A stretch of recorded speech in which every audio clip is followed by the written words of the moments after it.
Welcome po dito sa ating sa unang sulat ni Pedro.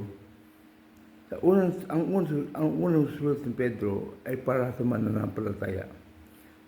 Tinatawag unang mga nirang ng Diyos na nakakalat sa gawing ilaga ng Isa Minor.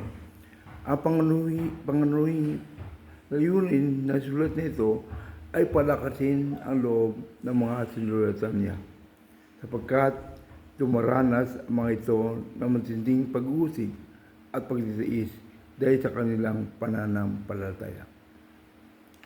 Ipinagunita sa kanila sumulat ang magandang balita ng pananampalataya.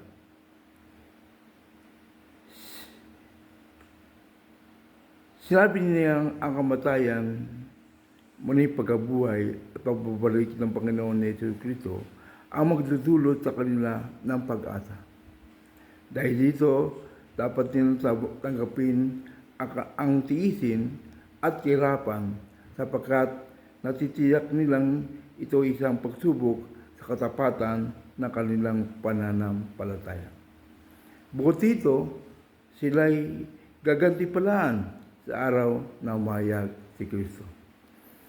Kasabay ng dulot niyang palakas ng loob sa panahon ng ligalig, pinahiyuan din ng makta ang mga bata na mamuhay bilang tunay na mga tagasunod ni Kristo.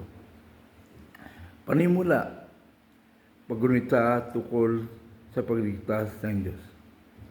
Pangangaral tungkol sa paraan na pamumuhay, mga pananagutan ng Kristiyano sa panahon ng kahirapan. Kapag kumabaan ang paglilingkod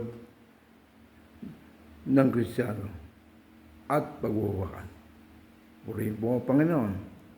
Purihin po ang mga salita ng Diyos. Thank you po.